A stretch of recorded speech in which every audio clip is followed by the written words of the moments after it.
Social selling. L'idée, c'est vraiment de faire en sorte que votre cible, elle s'arrête devant votre pub et elle se dise « Attends, je connais ça » et qu'elle soit happée derrière par votre message.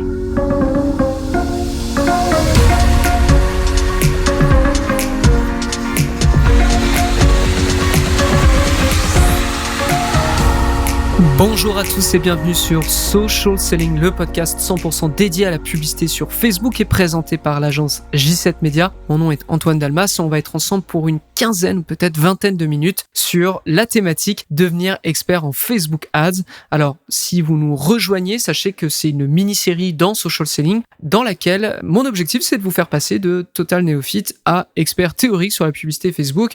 Après, c'est à vous, avec votre expérience, de faire le reste. J'en profite aussi pour les gens qui suivent depuis plus longtemps et qui ont écouté le premier épisode, mais je me suis dit que c'était un peu compliqué, je trouve, de revenir à d'anciens épisodes et surtout d'anciens épisodes de cette série. Donc ce que j'ai fait, c'est que sur J7 Media, sur le blog, donc j7media.com, et vous trouvez l'onglet du blog, j'ai créé un article qui rassemble tous les épisodes de la série Devenir expert en Facebook Ads. Donc vous retrouverez les épisodes sur comprendre la publicité sur Facebook, appréhender la plateforme publicitaire, des conseils d'intégration, le tunnel de vente, les optimisations d'audience, les optimisations de paramétrage et du coup, le sujet du jour, à savoir les créatifs. Donc si ça vous intéresse de revenir ou de commencer la série du bon pied, eh bien je dirais rendez-vous sur cet article et trouvez le premier épisode. Alors, on commence à chaque épisode d'ailleurs de cette série. J'ai dû tout le temps dire que tel ou tel élément était super important et je vais pas pouvoir m'empêcher de le refaire. Mais oui, le créatif, c'est super important. Commençons par définir peut-être notre cadre de travail ici. Lorsque je parle du créatif, c'est seulement dans la partie Ads de votre Ads Manager, donc la partie Ads de votre campagne. Tout ce qui concerne l'aspect complet de votre publicité, à savoir le texte, le titre, la description, la façon dont votre URL s'affiche, le bouton d'action qu'on trouve à la fin et forcément son visuel. Tout ce qui concerne les UTM, l'Instant Experience, le Dynamic Creatives, alors ça a un rôle effectivement sur la partie Ads, mais c'est au niveau du ad set qu'on le met en place. Tout ce genre de choses-là, c'est davantage du paramétrage ou même du tunnel de vente. On va rester super simple ici. On parlera simplement de votre publicité quand elle apparaît sur Facebook. D'ailleurs, c'est le premier conseil que j'ai à vous donner. Si vous arrivez sur notre podcast, ce serait justement d'aller écouter le tout premier épisode, car on explique un point essentiel. Les gens ne sont pas sur Facebook ou Instagram pour trouver quelque chose. Alors, ils tendent à aller vers là. Vous le savez si vous suivez régulièrement Social Selling parce qu'on en parle dans les news de Meta à chaque fin de mois. Mais principalement, les gens, ils sont là pour se divertir sur ces plateformes. Et j'en veux pour preuve le récent rapport du cabinet de recherche GWI sur les tendances social media de 2022, que vous pouvez trouver très facilement sur Internet. À la question « Pourquoi vous utilisez ce réseau social ?», la raison première évoquée pour Facebook Messenger, c'est de discuter avec des proches. Et pour Instagram, c'est de poster et de partager du contenu. Donc ça vous donne les bases. Votre grosse publicité qui ressemble à une grosse publicité, elle va certainement faire partie des nombreux contenus que l'utilisateur va juste balayer d'un revers de pouce, car trop habitué à repérer ce genre de contenu. Ceci dit, on peut commencer l'épisode en vous parlant du problème que vous allez systématiquement rencontrer en tant que média buyer sur la plateforme. À ce niveau, je parle, donc au niveau des publicités, c'est le ad fatigue, donc la fatigue publicitaire. C'est simplement votre publicité qui, malgré son historique positif, va doucement péricliter pour plusieurs raisons. On a fait un gros épisode sur les KPI à suivre dans le Ads Manager en mars, mais je vais rappeler un métrique qui est important et que j'aime tout particulièrement, c'est le First Time Impression Ratio. Alors, il se trouve au niveau de vos audiences dans les campagnes de conversion standard, dans l'onglet Inspecter. Et ce métrique, validé par Meta, vous dit si votre audience commence à battre de l'aile. Et c'est généralement lié à vos publicités qui sont à l'intérieur. Donc si vos publicités commencent à tomber, outre les optimisations de paramétrage ou d'audience qu'on a vu précédemment, il faut savoir leur dire adieu, c'est tout. Ça n'empêche pas de les relancer bien plus tard, c'est-à-dire qu'une très ancienne publicité peut revenir sur une nouvelle campagne, on l'a déjà vu, on l'a déjà fait, et avec succès, et j'en avais même parlé dans les emails de l'escouade Facebook Ads, c'est-à-dire qu'on avait un directeur de compte, qui s'appelait Maxime d'ailleurs, qui avait vu que sur le Black Friday, ses publicités Black Friday ne fonctionnaient pas, il était dans un rush, il devait trouver une solution, et ben il a pris d'anciennes publicités qui marchaient très très bien, où il n'y avait pas du tout de tagline Black Friday, et il les a appliquées dans sa campagne, et ça a super bien fonctionné, il a même pu scaler ses campagnes. Voilà, juste pour vous dire. Mais dans cet écosystème, ça peut aller très très vite, donc il faut pas être sentimental vis-à-vis de sa publicité. Il faut parfois la couper tout simplement, et c'est aussi pour ça qu'il faut avoir une solution de rechange pour ne pas tomber trop bas. Et c'est pourquoi il y a une question qui revient assez souvent, c'est comment on teste des nouveaux visuels efficacement. C'est une question qui revient dans le groupe Facebook, mais qui revient aussi dans les rencontres avec la J7 Academy, notre service pour média buyers avancé. Il s'agit en fait d'avoir une structure dédiée à ça. Vous ne testez pas correctement dans votre campagne Evergreen, donc ça demande d'avoir une campagne annexe avec un budget plus petit que votre campagne Evergreen pour ne pas la concurrencer, avoir qu'une seule audience parce que vous testez des visuels, vous testez pas des audiences, donc utilisez la meilleure historiquement et d'avoir 2 à 3 visuels qui tournent en même temps. Et c'est tout. Parce que si vous voulez avoir des réponses rapidement et vous voulez être sûr que toutes les publicités aient une chance d'avoir des dépenses, vous faites des roulements et vous alourdissez pas votre test avec trop d'éléments à la fois. Votre campagne test, comprenez que c'est un centre de triage entre les bonnes pubs qui partiront ensuite dans votre campagne Evergreen et les mauvaises qui s'arrêteront ici. Et le meilleur conseil que j'ai à vous donner dans cet épisode d'ailleurs, c'est de faire des tests. Et si ça ne marche pas, vous passez à autre chose. C'est pas parce que, par exemple, le format Instant Experience marche bien chez les gens que vous suivez que vous devez absolument le faire marcher sur le vôtre. J'ai vu des comptes Facebook Ads, de e-commerce en l'occurrence, chez qui on utilise systématiquement des carousels. Pas de vidéos, pas nécessairement des images, mais des carousels. Parce qu'on a compris à force de tests que c'était le format pour ce compte. Gardez ça en mémoire pour la suite de l'épisode. Maintenant, si on doit parler de publicité en tant que telle, voici les conseils que je peux vous donner. Déjà sur la taille des vidéos. Alors, si on est sur un e-commerce et qu'on vend des choses simples, on n'a pas besoin de convaincre, mais surtout d'attirer l'œil, ça serait des vidéos de 10 à 15 secondes maximum. Il y a une tendance réelle à raccourcir ces vidéos, ça se rapproche du format Reels, mais je pense pas que ça soit fait pour tout le monde. Parce qu'on aura des vidéos qui sont beaucoup plus longues dès lors qu'on propose un produit cher, compliqué, et surtout quand on est un infopreneur ou un coach. Chez J7 Media, certains coachs ont des vidéos de plus d'1 minute en acquisition, avec un très long copy. Mais ça marche. On a testé évidemment de challenger avec des publicités qui sont plus percutantes, plus synthétiques, avec des copies qui sont un petit peu plus incitatives sans faire trop long. Mais finalement, ce qui marchait, c'est les copies longues, c'est les publicités qui sont longues. Et encore une fois, ça se rapporte à ce que je vous ai dit précédemment. L'objectif du test, c'est de voir si on arrive à faire mieux. Si le test fonctionne pas, on n'essaie pas d'imposer quoi que ce soit. Donc, on a gardé ce format long. L'idée, en fait, pour vous, c'est peut-être de vous demander, est-ce que je fais partie des services et des produits simples à comprendre et à acheter? Si oui, essayez des formats courts. Mais si c'est pas le cas, n'hésitez pas à prendre peut-être un petit peu plus de temps pour mettre en place votre univers et faire sentir votre valeur à l'audience. Optimisation suivante, les éléments familiers. Alors ça, c'est une optimisation qu'on trouve dans notre méthode du Pacto, qui est disponible dans l'académie, et que j'ai utilisée à plusieurs reprises, et je n'ai jamais été déçu. Vraiment, je n'ai jamais été déçu. Je vous explique. Une publicité, la première chose qu'elle doit faire, c'est pas de vendre, c'est d'être vue ou d'être lue. Ok ? Et sur Meta, elle doit arrêter le défilement de l'écran, le scroll de l'écran. Voilà, on parle de scroll stopper, c'est quand la personne, elle s'arrête de scroller son écran pour regarder ce qu'elle vient de découvrir. Et ça, le scroll stopper, c'est toutes les techniques qui vous permettent de capter l'attention immédiatement. Mais l'attention, ça se perd très vite, donc il faut savoir enchaîner aussi rapidement. Le meilleur exemple de scroll stopper, hors publicité numérique, que je pourrais vous donner et qui va tout de suite vous faire comprendre de quoi je parle, qui est super simple à trouver sur Google, c'est le panneau publicitaire de Subway, sur lequel il y a marqué en gros et en gras le mot sexe. Voilà. Donc vous êtes sur l'autoroute, vous passez en voiture et là vous avez un énorme panneau publicitaire qui dit sexe en gros et juste en dessous, vous avez une phrase qui dit maintenant qu'on a votre attention, n'oubliez pas d'aller manger chez Subway. Voilà. Ça, c'est un scroll stopper de génie. Enfin, de génie. Ça marche pour Subway.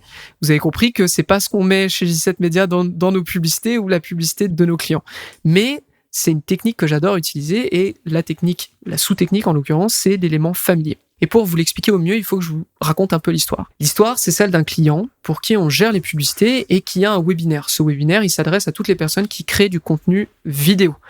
Donc, ça soit des créateurs de contenu vidéo, des influenceurs ou même des sociétés ou des coachs, etc., mais qui font énormément de vidéos parce que c'est important pour leur entreprise. La proposition de valeur de ce webinaire, c'est de dire, vous passez trop de temps à faire du contenu vidéo, on a une méthode qui va vous permettre de faire en 8 heures l'équivalent de 1 mois de contenu vidéo. Donc la proposition de valeur, elle est très forte. Et les publicités qu'on teste à un moment, c'est de montrer dans les visuels des gens qui se filment comme des influenceurs, voilà, qui se filment devant leur téléphone et qui présentent des produits, du cosmétique ou n'importe quoi. Mais vraiment pour que la personne, elle se dise, ah, ok, ça c'est moi parce que je sais que je me filme. Ça marche un temps. Et puis, il y a un moment, malgré nos déclinaisons, ça ne marche plus. Le coût par lead, il commence à augmenter drastiquement. On est obligé de tester quelque chose de nouveau. On est obligé de sortir un peu de ce qu'on sait faire. Et du coup, on revient à la base et on se pose la question suivante. À qui est-ce qu'on vend ?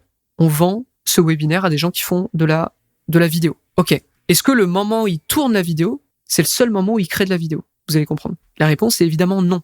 Il y a d'autres moments où on manipule de la vidéo pour en générer un contenu final. Et ce moment, c'est le montage. C'est-à-dire lorsque la personne, lorsque l'influenceur, lorsque le créateur de contenu, il est sur son PC et il met ses vidéos à la suite, il coupe des moments, il rajoute une petite musique pour que ça soit un peu plus sympa. Et en fait, du coup, nous, on s'est tourné vers les logiciels de montage. Et on a pris en photo des logiciels de montage avec, si possible, un montage énorme où il y avait beaucoup de pistes, pour faire passer l'idée que c'était compliqué. Et on a mis ça sur nos publicités et ça a super bien fonctionné. Pourquoi ? Parce que la personne, ok, elle est tout le temps devant son téléphone ou sa caméra en train de se filmer, mais ça, c'est une partie du temps. Et l'autre partie du temps, elle est devant un logiciel de montage qu'elle connaît très bien. Elle sait très bien à quoi ça ressemble de mettre des pistes au-dessus des pistes et elle sait très bien ce que c'est comme arrachage de cheveux de monter une vidéo quand on passe beaucoup de temps dessus et qu'on a déjà passé beaucoup de temps dessus. On a utilisé cette idée avec justement toujours la même tagline de dire votre concept de vidéo, il est trop compliqué, on a une méthode pour faire plus simple. Et dès qu'on a utilisé ça, ça a super bien fonctionné. Et notre coût par lead, il est redescendu. Et on continue de décliner ce concept depuis. Est-ce que vous investissez plus de 10 000 $ par mois en publicité Facebook et vous sentez que vous avez atteint un plateau? Est-ce que vos ventes ont totalement plafonné depuis la fin du confinement? Vos retours sur investissement sont moins au rendez-vous et vous ne savez plus où donner de la tête? Si c'est le cas, on vous comprend car ça nous est arrivé nous aussi. Juste après l'arrivée des changements de Apple avec iOS 14, automatiquement on a senti un impact sur les résultats de nos campagnes. On a dû réagir rapidement et trouver des solutions pour nos clients et la seule manière d'y parvenir a été de tester des nouvelles approches encore et encore. À chaque semaine chez J7 Media, nos media buyers se challenge à l'interne avec leur stratégie et on veut vous faire bénéficier de cette expertise. On veut diagnostiquer votre situation pour vous donner les meilleurs conseils sur votre entreprise. Donc, si vos résultats sont plus complexes en ce moment et que vous investissez au moins 10 000 $ par mois en publicité Facebook, on vous invite à remplir un formulaire de diagnostic au j7media.com/diagnostic. Donc, je le répète, j7media.com/diagnostic. Et on le répète, le diagnostic est 100% gratuit. De retour à l'épisode en cours. Un autre exemple, vous vendez un service pour des e-commerce, dans ce cas-là, vous montrez la plateforme qu'ils utilisent. Et Shopify, c'est le meilleur exemple pour ça parce que Shopify a cet avantage d'avoir des couleurs qui sont très reconnaissables. C'est-à-dire un vert un peu fluo, un mauve ou violet particulier, et puis vous avez toute l'interface de Shopify que vous pouvez réutiliser. Alors en rendant anonyme les données que vous montrez, évidemment, mais vous pouvez très bien les utiliser. Allons plus loin. Par exemple, vous vendez un portefeuille, ok ? Dans ce cas-là, ça peut être de montrer des cartes de crédit qui sont très populaires pour que les gens qui voient vos publicités voient comment la carte qu'ils utilisent le plus par jour ou par semaine s'intègre à votre produit. Même pour J7 Media, j'ai utilisé cette technique pour aller chercher des leads. C'était déjà, je montrais l'interface d'un compte Shopify qui avait fait boom suite à une de nos campagnes. Ça avait super bien fonctionné. Et forcément, parce qu'en plus, je voulais aller chercher des gens qui sont dans le e-commerce et qui font de la publicité sur Facebook. Donc, je touche aux deux. Et ensuite, j'ai filmé avec mon portable les emails de l'Esquad Facebook Ads. Donc, pour ceux qui ne connaissent pas, c'est notre service de newsletter gratuit. Et j'ai zoomé sur la partie où on voyait le Ads Manager. Parce que le Ads Manager, c'est la plateforme où mon audience passe le plus de son temps. Et forcément, elle voit un Ads Manager passer sur Facebook ou sur Insta, elle va s'arrêter. Et c'est ça l'idée. L'idée, c'est vraiment de faire en sorte que votre cible, elle s'arrête devant votre pub et elle se dise « Attends, je connais ça » et qu'elle soit happée derrière par votre message. Donc l'élément familier, c'est vraiment une technique que j'adore et que je vous recommande. On passe à l'optimisation suivante, le thumbnail. Donc, je vous pousse souvent à avoir un visuel au format feed, donc soit carré, soit 4.5, ainsi qu'un format story pour que vous affichiez parfaitement sur les deux plus gros emplacements publicitaires de Facebook et Instagram. Maintenant, je vous pousse aussi à utiliser des thumbnails pour vos vidéos. Qu'est-ce que c'est que ce gros mot ? Alors, il a une traduction en français qui serait les vignettes. Lorsque vous uploadez une vidéo dans le Ads Manager, la publicité finale qui va s'afficher, elle va afficher une image tirée de votre vidéo. C'est la vignette. Si l'idée d'avoir une image complètement floue et mal cadrée, notamment parce que Meta l'a tirée dans le feu de l'action, peut être intéressante à tester, je vous encourage quand même à choisir délibérément l'image qui va être affichée et même à la penser en amont de la création de votre vidéo. Soyons pragmatiques. Regardons d'autres plateformes comme YouTube. Comment faire pour que votre vidéo soit vue si vous êtes affiché avec d'autres YouTubeurs pour un même sujet ? Moi, je vous le dis, l'image que vous utilisez en vignette, elle va être un très grand élément différenciateur pour le choix. Sur Meta, c'est pareil. Je l'ai testé pour J7 Media, j'ai pas été déçu des résultats. Pour un e-commerce d'ailleurs, on a même utilisé ce concept de vignette YouTube et on l'a poussé à l'extrême. Donc, si vous allez sur YouTube et que vous tapez par exemple le mot réaction, vous allez trouver plein de vignettes de gens qui sont en train de surréagir à telle ou telle chose, alors surréagir de façon triste, de façon choquée, de façon en colère, etc. Et ben on a utilisé exactement ce même concept pour un e-commerce pour que des gens réagissent, surréagissent aux produits qu'ils vendaient. Et ça a super bien fonctionné tellement qu'on l'a décliné plusieurs mois d'affilée et que ça tourne encore. Donc ça, c'est une autre optimisation que je vous encourage à essayer. Ensuite, il y a la déclinaison. Alors, ça y est, j'ai lâché ce mot. C'est une technique à maîtriser rapidement parce que si je vous dis que le ad fatigue, c'est un fléau, c'est pas pour autant qu'il faut que vous jetiez votre concept à la poubelle. Parfois, il suffit juste de changer un élément visuel sur votre image ou la disposition des éléments sans rien enlever ou rien ajouter, mais juste changer la disposition pour que votre visuel de départ, il trouve une seconde jeunesse. J'en parlais avec Stéphanie Tifo qui est passée plusieurs fois sur le podcast Social Selling et qui est vraiment brillante. Et elle me disait, moi, lorsque j'ai une vidéo qui marche et qui commence à ne plus fonctionner, je ne repars jamais de zéro. Jamais. Je change simplement les 3 premières secondes. Ça prend beaucoup moins de temps et c'est super efficace. Et je la rejoins totalement dans cette optique. La création publicitaire, ça demande des ressources. Ça demande des ressources de temps, ça peut demander des ressources d'argent même. Et si vous voulez en limiter le coût, il faut trouver des raccourcis. La déclinaison, c'est un moyen de raccourcir ce coût.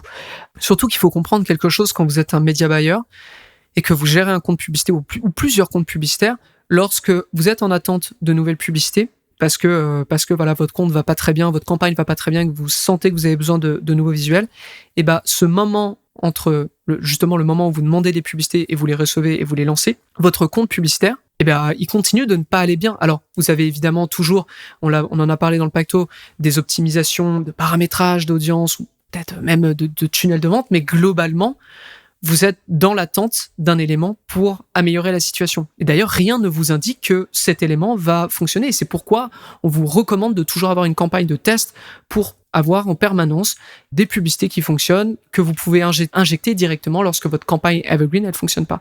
Donc, la déclinaison, ça raccourcit le temps de création dans vos publicités et ça vous permet de pas avoir à chercher tout le temps des nouveaux concepts et de repartir tout le temps à zéro. On va passer au dernier conseil.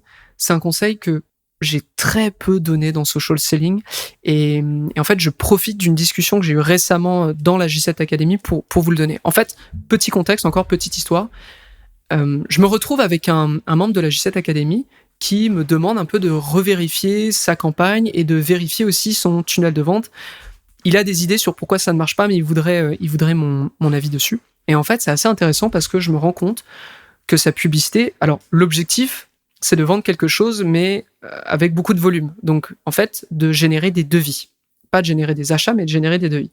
Et en fait, je me rends compte que sa publicité, elle a tous les codes de la publicité qui va te renvoyer sur une boutique et qui va te demander d'acheter tout de suite. C'est-à-dire que le bouton qui est le bouton d'action, c'est acheter.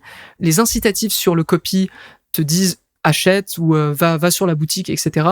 Et lorsque tu cliques dessus, tu te retrouves pas sur une page de boutique, mais tu te retrouves sur une page contactez-nous avec un bouton en plein milieu contactez-nous.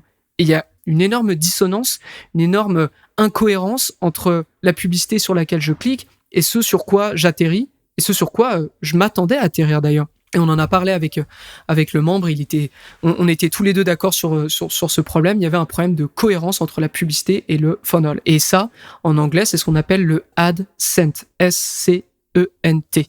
J'ai pas de définition propre en français, mais on va parler vraiment de cohérence publicitaire. Donc, il faut vraiment que vous pensiez aussi votre publicité comme une extension de votre tunnel de vente. Ce cas-là, je suis sûr qu'on peut le retrouver chez bien d'autres annonceurs qui comprennent pas pourquoi les personnes cliquent et partent du tunnel de vente ou partent de la page d'atterrissage parce qu'il y a une promesse sur les publicités qui ne sont pas tenues lorsqu'on arrive. Donc réfléchissez à ça, c'est quelque chose d'un petit peu plus macro, c'est peut-être pas une optimisation immédiate, mais c'est vraiment quelque chose qui va vous permettre d'améliorer en tout cas l'expérience globale et l'expérience, elle commence notamment par vos publicités. Voilà, on arrive à la fin de cet épisode. J'espère que vous avez apprécié ce petit moment passé en ma compagnie et apprécié les conseils que je vous ai donnés. Pour rappel, vous trouverez dans les notes de l'émission l'URL avec l'article qui rassemble toute la série des devenir experts en Facebook Ads, l'URL pour l'académie qui est notre service pour média buyer avancé, l'URL pour le groupe Facebook et celui aussi pour les squads Facebook Ads, notre service de newsletter qui est totalement gratuit, qui vous donne chaque lundi des optimisations, des tests qu'on a menés sur nos campagnes et qui ont fonctionné. Voilà. C'est tout pour cet épisode. Aussi, n'hésitez pas à mettre un petit commentaire, une petite note sur Apple Podcast ou même nous partager sur les réseaux, c'est très apprécié. Voilà, j'en dis pas plus, on se donne rendez-vous au prochain épisode de Social Selling. Quant à moi, je vous dis à très vite. Ciao. Social selling. Social selling.